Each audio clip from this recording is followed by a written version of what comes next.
भले बुरे जे घडून गेले विसरून जाऊ सारे क्षणभर, सारे क्षणभर जरा विसावू या वळणावर, या वळणावर. आता वर्ष म्हटलं की काहीतरी चांगल्या गोष्टी, काही अनेक वर्षानुवर्ष निघून जात आहेत. प्रत्येक वर्षी काही सुख घटना, काही दुःखद घटना घडत असतात. पण तिथेच थांबायचं नसते.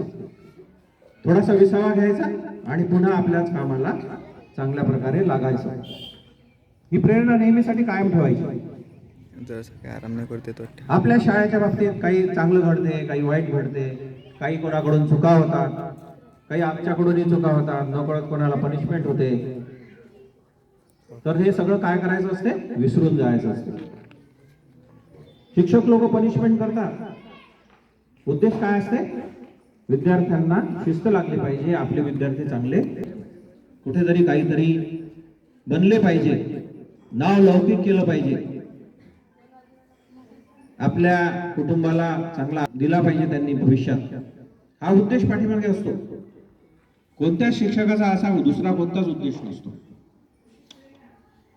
पण या नवीन वर्षाच्या निमित्ताने आपण संकल्प केला पाहिजे चांगला, की आपणही काहीतरी जिद्दीने, चिकाटीने काहीतरी अभ्यास करून कुठे पुढे जाऊन कुठेतरी नाव लौकिकता मिळून कुठे चांगल्या ठिकाणी नंबर आपला लागला पाहिजे, काहीतरी नाव आपलं झालं पाहिजे, आपण कुठेतरी चांगल्या ठिकाणी लागलो पाहिजे, ही जिद्द ठेवा.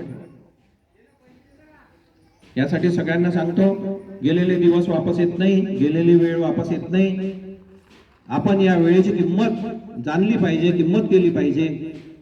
फार झपाट्याने काळ बदलत आहे, फार झपाट्याने प्रगती होत आहे, अत्याधुनिक तंत्रज्ञान येत आहे.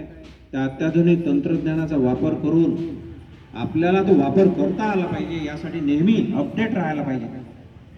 नेहमी माहिती मिळवत जाणे, वाचन करत राहणे, नवीन नवीन माहिती संकलित करणे, अनुभव घेणे, त्या अनुभवातून शिकत राहणे. शिक्षण कधी संपत नाही. शिक्षण मरेपर्यंत शिक्षण घेता येते. शिक्षण कधीही संपत नाही. करता आला पाहिजे. असो तर जिद्द ठेवा, चिकाटी ठेवा. इयत्ता 10वीच्या विद्यार्थ्यांना चांगले गुण मिळण्यासाठी हार्दिक हार्दिक शुभेच्छा. खूप चांगला अभ्यास करा. फार कमी वेळ राहिलेला आहे. रेग्युलर हजर राहा, गैरहजर राहू नका.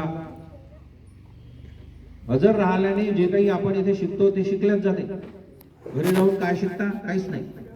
4 गोष्टी इथे कानावर पडतात, त्यातून आपल्याला काहीतरी शिकता येतं.